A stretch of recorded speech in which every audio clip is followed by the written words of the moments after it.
En fait, depuis le début, pourquoi on se casse la tête à donner des pénaltys à Vinicius et Kylian Mbappé? Jude Bellingham est là, regardez le pénalty qu'il nous a lâché aujourd'hui. C'était tellement propre que j'ai bugué, je me suis dit non, c'est pas possible, c'est pas comme ça il tire d'habitude. Pendant quelques secondes, j'ai vu Neymar regarder la distance entre le ballon et le gardien. Il y en a pas beaucoup, le gardien était là, regardez le ballon passer. Et je pense qu'on s'est tous posé la question pourquoi Kylian Mbappé n'a pas pris le pénalty. Je pense que c'est bien pour lui. Et oui, c'est mieux pour lui parce qu'au moins il va se concentrer sur son jeu au lieu de se casser la tête à tirer des pénaltys et nous les rater. Parce qu'à chaque fois qu'il va rater des pénaltys, il va se prendre une foudre. Et bien évidemment, Jude Bellingham n'a pas seulement marqué un pénalty, la passe décisive qu'il lâche à Kylian Mbappé, mamma mia. C'était tellement millimétré et en plus de ça, l'appel de Kylian Mbappé était juste magnifique. Pour une fois, il s'est vraiment servi de sa vitesse comme on l'a toujours demandé depuis le début. C'est dans ce genre de match-là, je me dis qu'en fait, le jeu du Real Madrid doit tourner autour de Jude Bellingham parce que lorsqu'il est bon, il embellit les autres. Depuis qu'on lui a redonné son rôle de la saison dernière, regardez comment il marque. Ça fait désormais 3 buts en 3 matchs consécutifs. Voilà, en Liga, il n'y a pas, Ligue des Champions, la dernière fois, on nous a chicoté aussi. Petite parenthèse sur Kylian Mbappé qui, au passage, il y a un de ses entraîneurs à l'ancienne là qui a fait une déclaration dernièrement après les matchs catastrophiques qu'il a sortis. L'entraîneur en question avait dit que Kylian Mbappé avait du mal au Real Madrid parce qu'il n'était pas bien servi et qu'il n'y avait pas de vrai passeur. Là, aujourd'hui, c'était quoi ça? Jude Bellingham t'a fait une passe, non? Aujourd'hui, tu peux pas dire que t'as pas été servi. Brahim Diaz t'a servi. Jude Bellingham t'a servi. Arda Güler t'a servi. Il y a eu des occasions où toi-même tu t'es servi, mais t'as raté. Au final, c'est pas nous. Voilà, c'est toi. Moi, je pense qu'il faut juste travailler sur ta finition.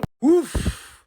On commence à te retrouver petit à petit et ça fait plaisir. Ça fait du bien. Alors, t'en as raté énormément aujourd'hui, mais on va pas en tenir rigueur. Le plus important, c'est les 3 points. Mais Kylian Mbappé, aujourd'hui, c'est pas du Kylian Mbappé. Enfin, c'est pas celui qu'on attend, mais franchement, moi, je suis satisfait de la prestation. Quand on connaît le contexte actuel, on sait que c'est compliqué pour toi. Et là, Kylian, franchement, je suis content de te revoir, te procurer des occasions, avoir des petites fulgurances, courir. Ça va revenir petit à petit, c'est une histoire de confiance. On sait que dans la tête, ça va pas trop.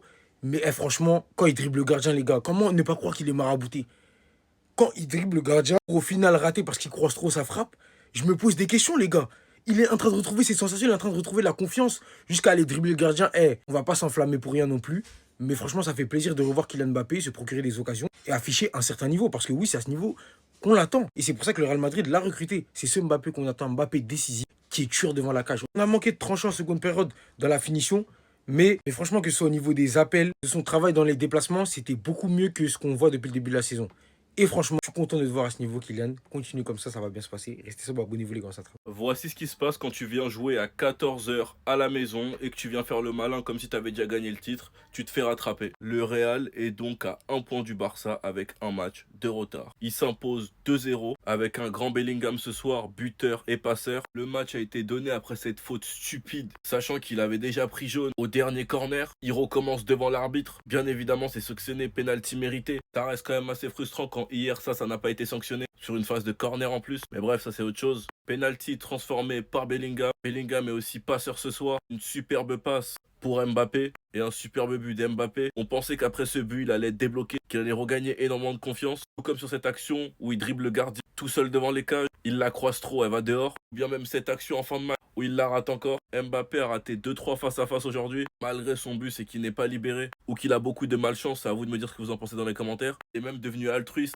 ou il a peur de les tirer parce qu'on voit qu'il propose à Rodrigo de tirer le penalty, même si finalement le penalty n'a pas été accordé. Sachant qu'il n'a pas tiré le premier penalty, c'est Bellingham qui l'a tiré. Enfin bref, on est en train de se saboter tout seul. Sinon vous les gars, vous en pensez quoi? Ramenez sur Snapper, on s'ennuie.